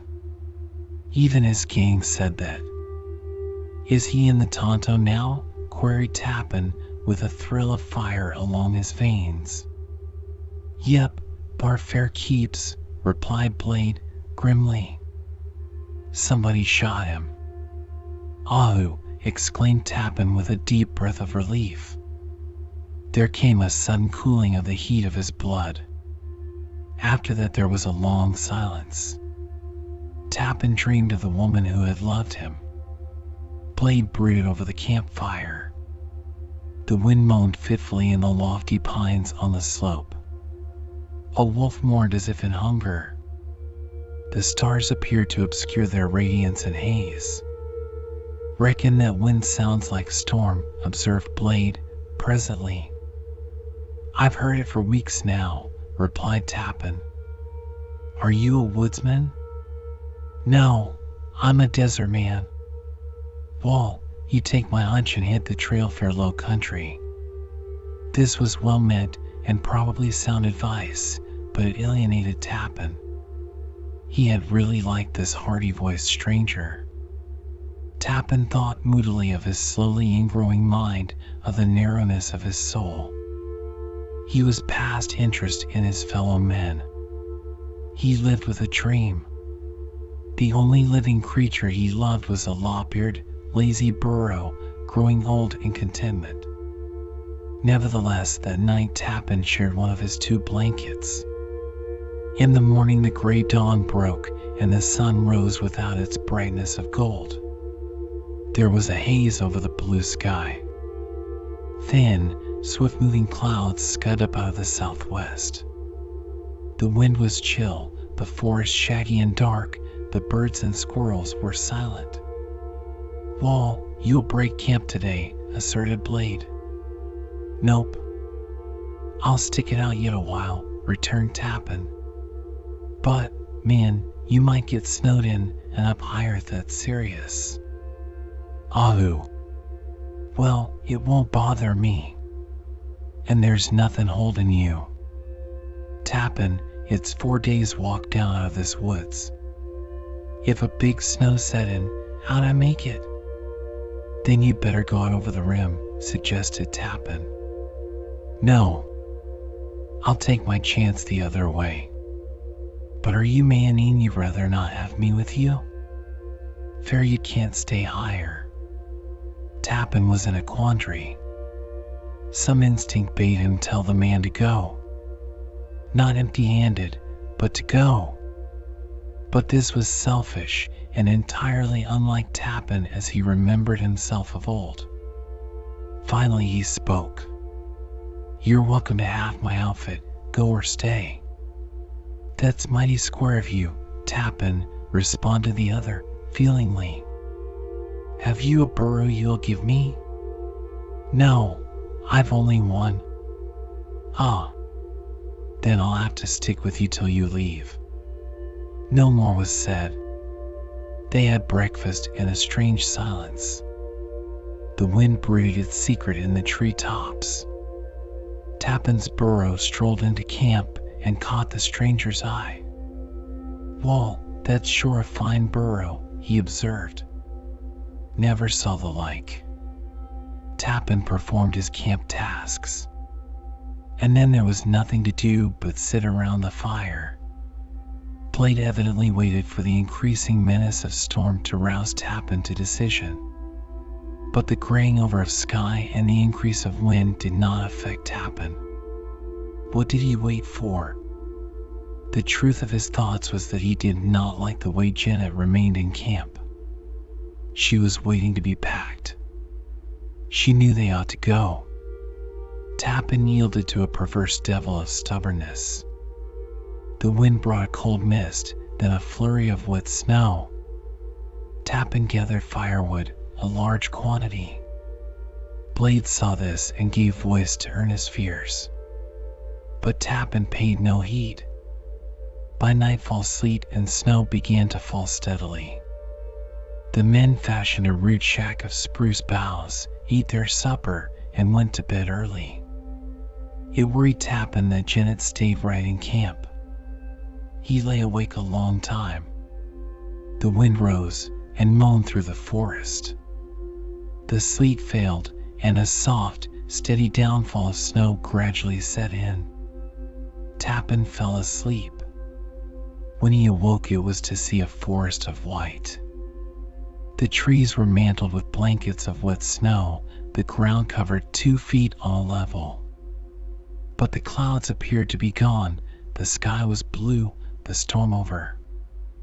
The sun came up warm and bright. "It'll all go in a day," said Tappan. "If this was early October, I'd agree with you," replied Blade. "But it's only making fair another storm. Can't you hear that wind?" Tappan only heard the whispers of his dreams. By now the snow was melting off the pines, and rainbows shone everywhere. Little patches of snow began to drop off the south branches of the pines and spruces, and then larger patches, until by mid-afternoon white streams and avalanches were falling everywhere.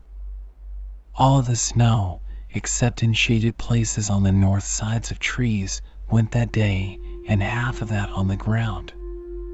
Next day it thinned out more, until Janet was finding the grass and moss again. That afternoon the telltale thin clouds raced up out of the southwest, and the wind moaned its menace. "Tappan, let's pack and hit it out of higher," appealed Blade, anxiously. "I know this country. Maybe I'm wrong, of course, but it feels like storm. Winter's coming sure." "Let her come," replied Tappan, imperturbably. "Say, do you want to get snowed in?" demanded Blade, out of patience. "I might like a little spell of it, seeing it'd be new to me," replied Tappan. "But man, if you ever get snowed in higher, you can't get out. That burro of mine could get me out." "You're crazy. That burro couldn't go 100 feet. What's more, you'd have to kill her and eat her." Tappan bent a strange gaze upon his companion, but made no reply. Blade began to pace up and down the small bare patch of ground before the campfire. Manifestly, he was in a serious predicament. That day he seemed subtly to change, as did Tappan.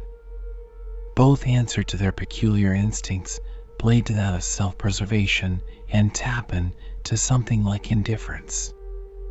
Tappan held fate in defiance. What more could happen to him?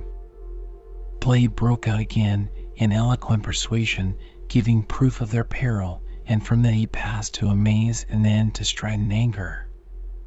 He cursed Tappan for a nature-loving idiot. "And I'll tell you what," he ended. "When morning comes, I'll take some of your grub and hit it out of higher, storm or no storm."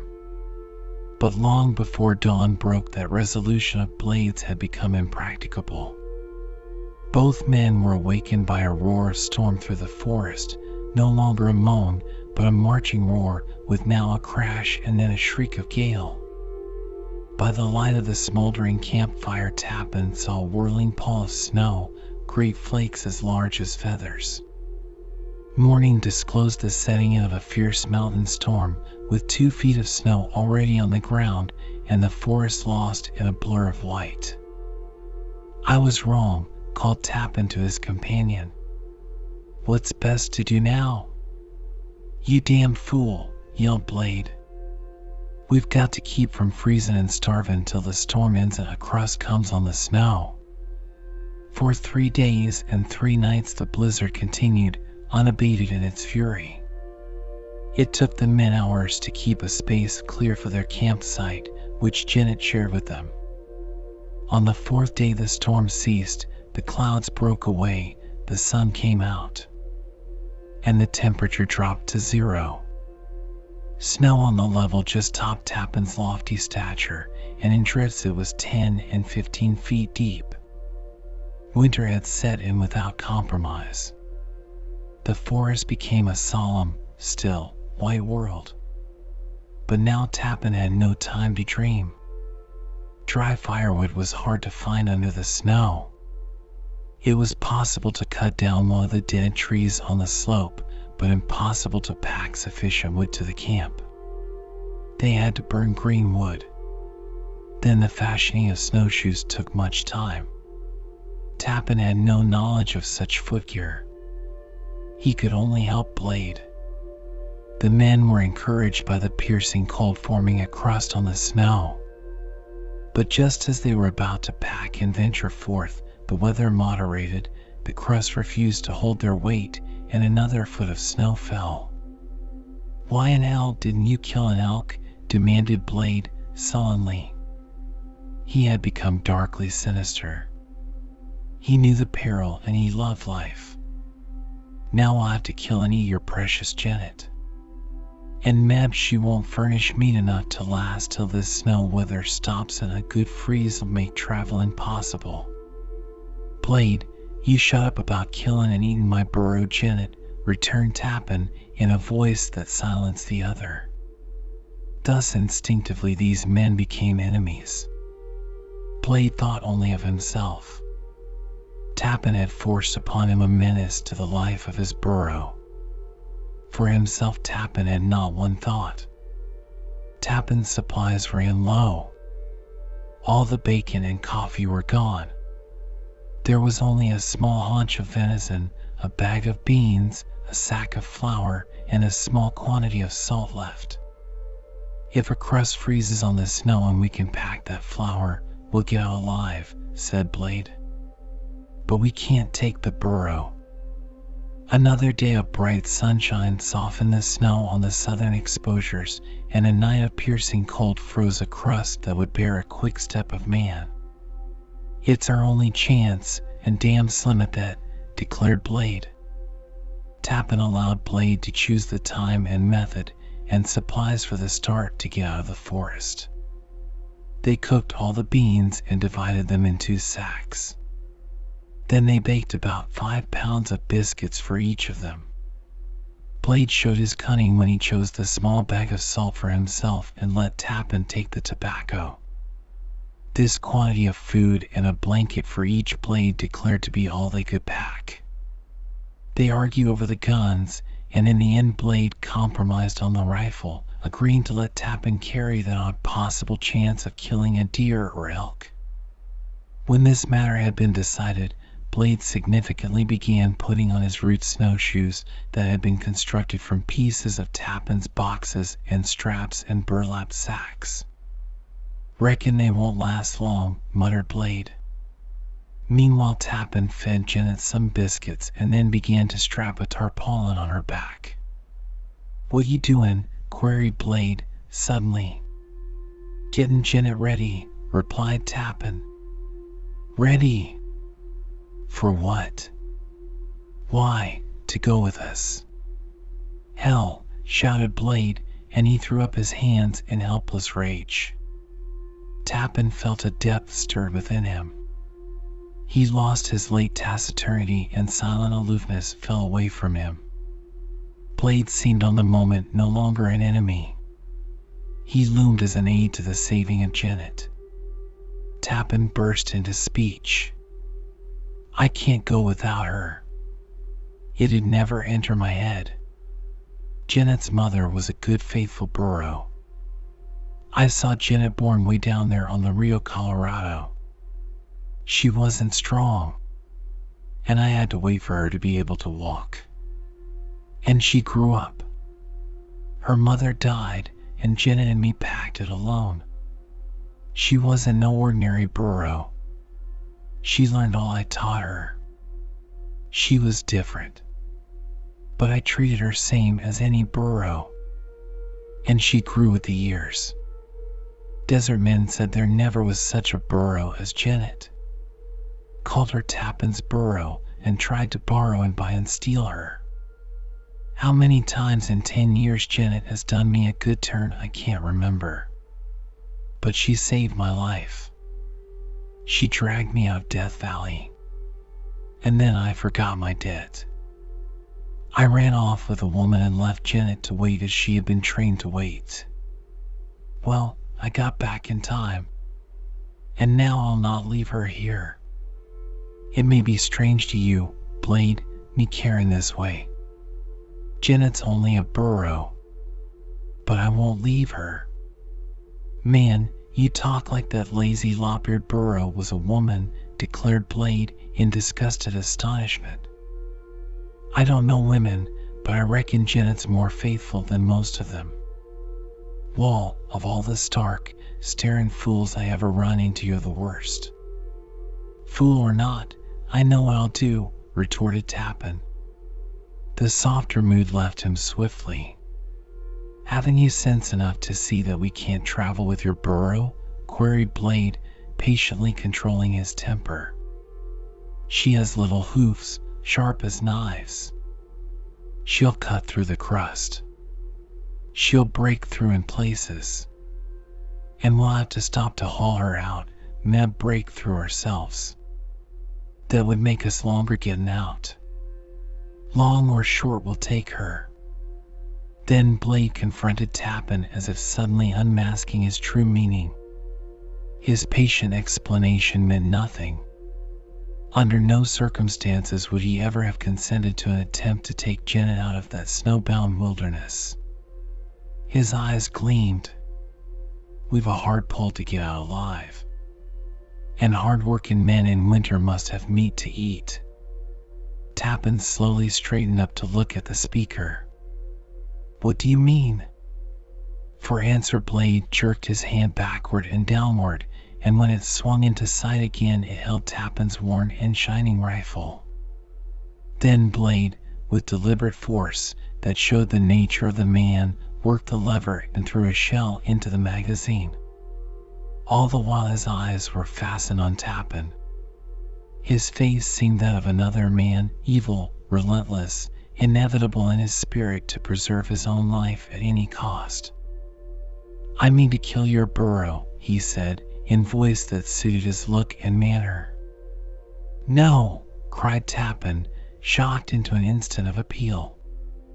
Yes, I am, and I'll bet, by God, before we get out of hire you'll be glad to eat some of her meat. That roused the slow gathering might of Tappin's wrath. I'd starve to death before I'd kill that burro, let alone eat her. Starve and be damned, shouted Blade, yielding to rage. Janet stood right behind Tappin in her posture of contented repose, with one long ear hanging down over her gray meek face. You'll have to kill me first, answered Tappin, sharply. I'm good for anything, if you push me, returned Blade, stridently. As he stepped aside, evidently so he could have unobstructed aim at Janet, Tappin leaped forward and knocked up the rifle as it was discharged. The bullet sped harmlessly over Janet. Tappin heard it thud into a tree. Blade uttered a curse. And as he lowered the rifle in sudden deadly intent, Tappin grasped the barrel with his left hand. Then, clenching his right, he struck Blade a sodden blow in the face.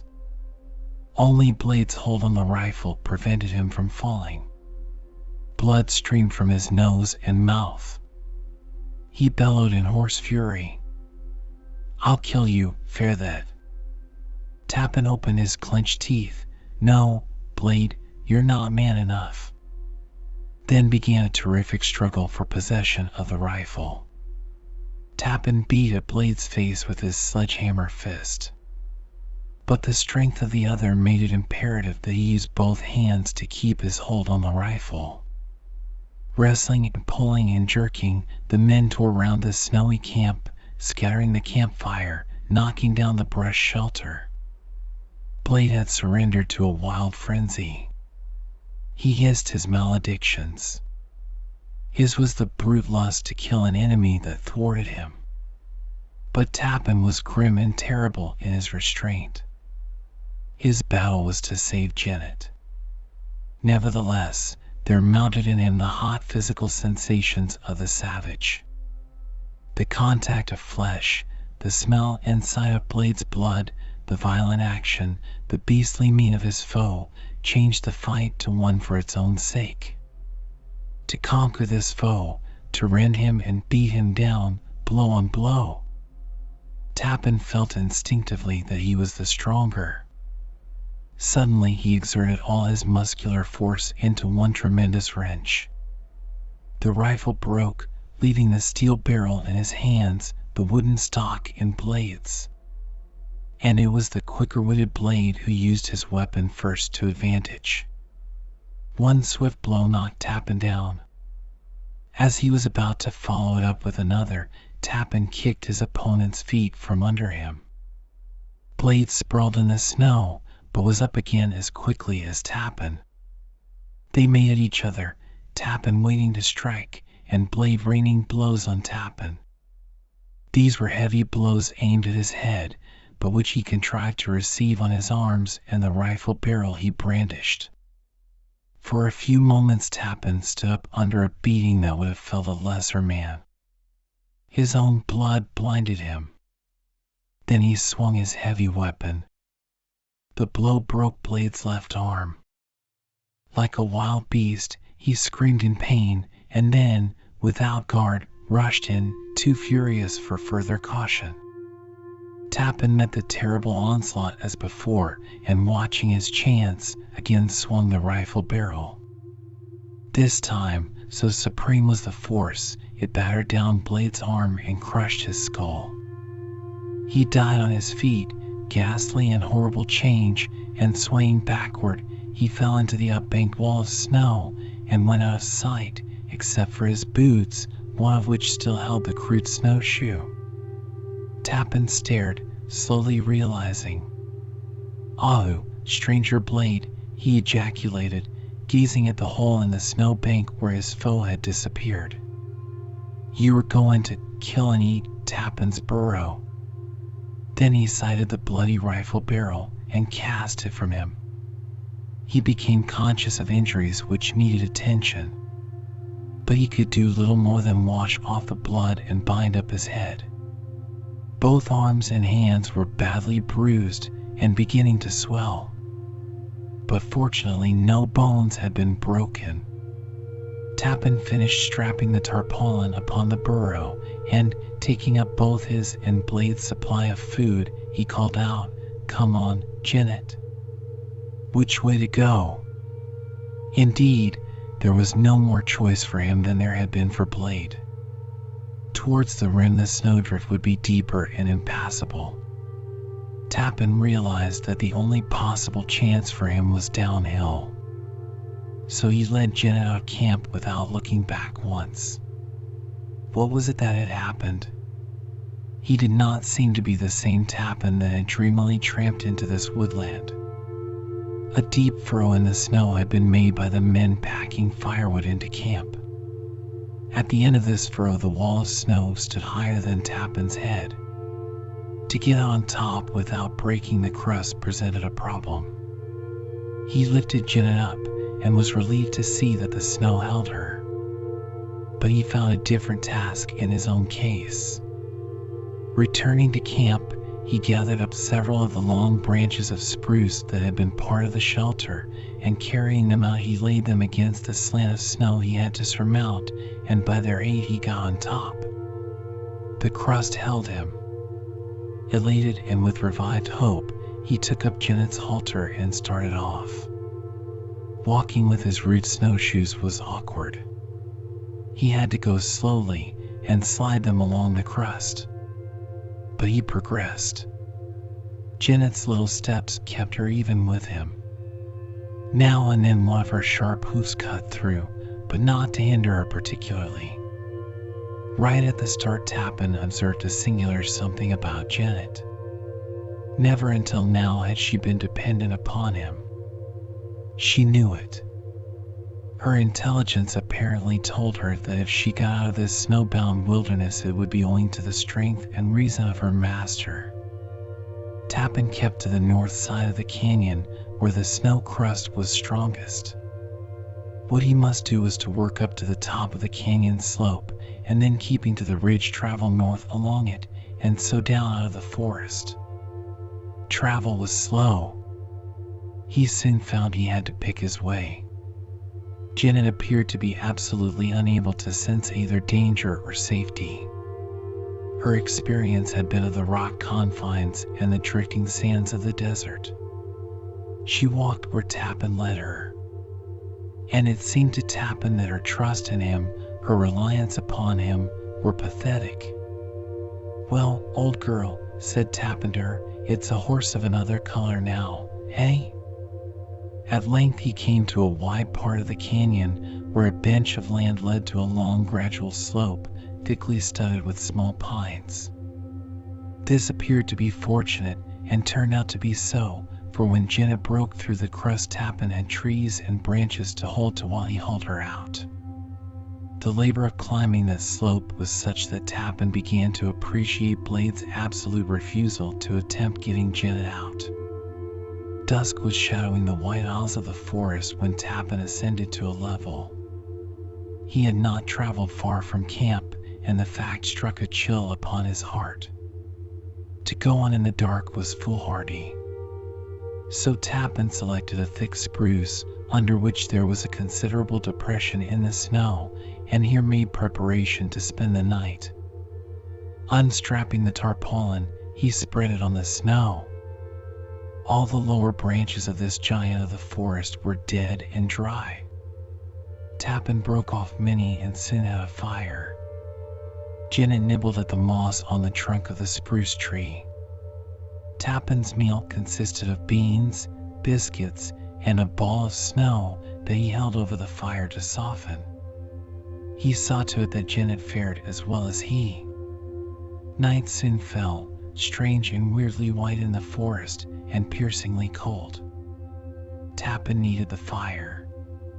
Gradually it melted the snow and made a hole down to the ground.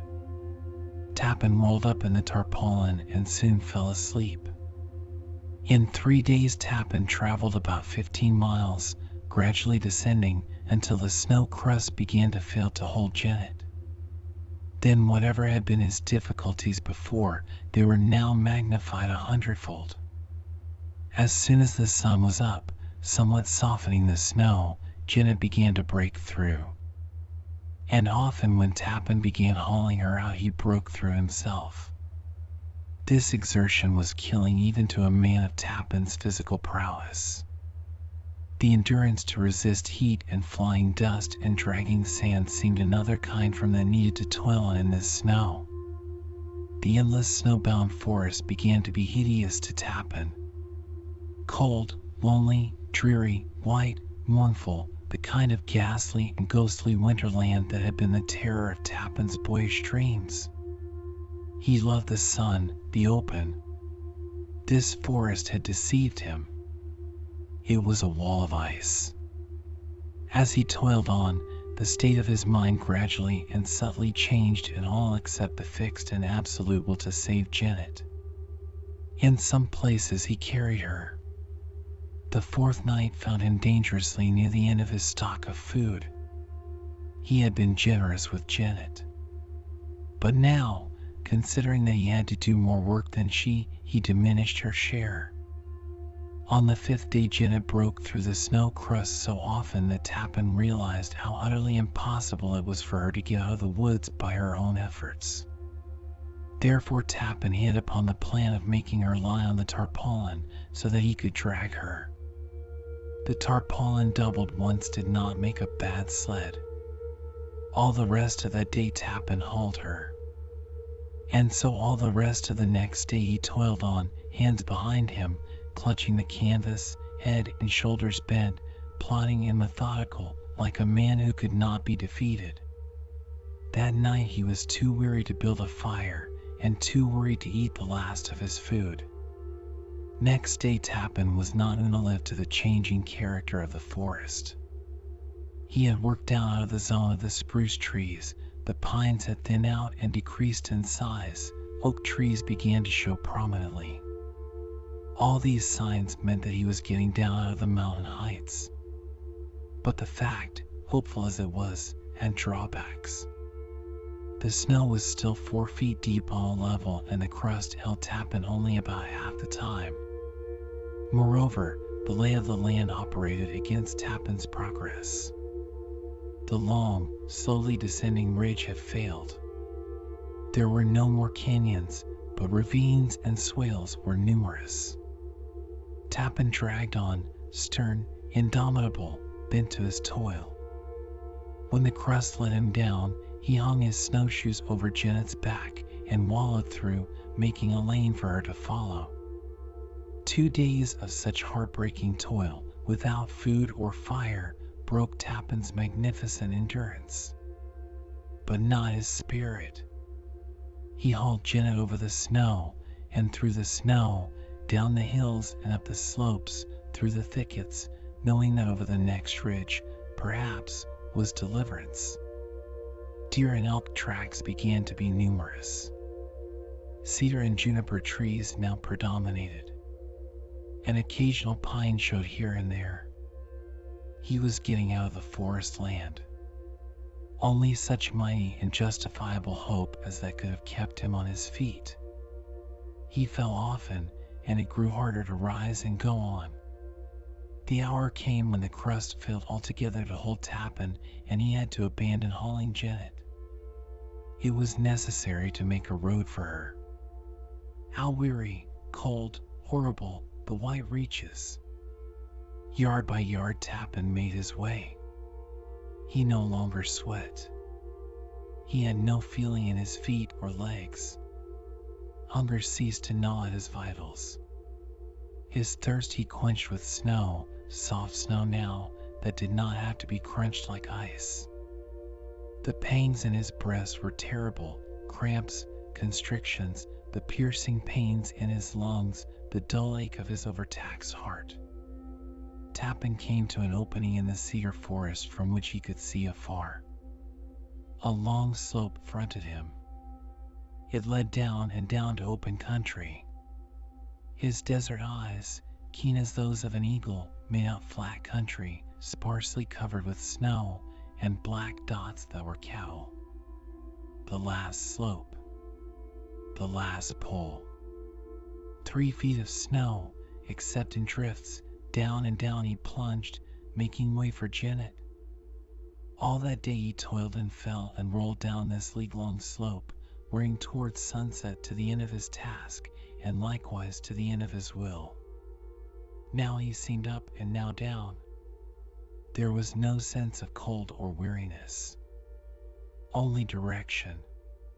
Tappin still saw. The last of his horror at the monotony of white faded from his mind. Janet was there, beginning to be able to travel for herself. The solemn close of endless day found Tappin arriving at the edge of the timbered country, where wind-bared patches of ground showed long, bleached grass. Janet took to grazing. As for Tappin, he fell with the tarpaulin under a thick cedar, and with strengthless hands plucked and plucked at the canvas to spread it so that he could cover himself. He looked again for Janet. She was there, somehow a fading image, strangely blurred. but she was grazing. Tappin lay down and stretched out and slowly drew the tarpaulin over him. A piercing cold night wind swept down from the snowy heights. It wailed in the edge of the cedars and moaned out towards the open country. Yet the night seemed silent. The stars shone white in a deep blue sky, passionless, cold, watchful eyes, looking down without pity or hope or censure. They were the eyes of nature. Winter had locked the heights in its snowy grip. All night the winter wind blew down, colder and colder. Then dawn broke, steely, gray, with a flare in the east. Jenna came back where she had left her master. Camp. As she had returned thousands of dawns in the long years of her service. She had grazed all night. Her sides that had been flat were now full. Jenna had weathered another vicissitude of her life. She stood for a while in a doze, with one long hair down over her meek face. Jenna was waiting for Tappin, but he did not stir from under the long roll of canvas. Jenna waited. The winter sun rose in cold yellow flare. The snow glistened as with a crusting of diamonds. Somewhere in the distance sounded a long-drawn, discordant bray. Jenna's ears shot up. She listened. She recognized the call of one of her kind. Instinct always prompted Janet. Sometimes she did bray. Lifting her gray head, she sent forth a clarion, hee-haw, hee-haw-haw, hee-haw-how-yee. That stentorian call started the echoes. They pealed down the slope and rolled out over the open country, clear as a bugle blast, yet hideous in their discordance. But this morning Tappin did not awaken.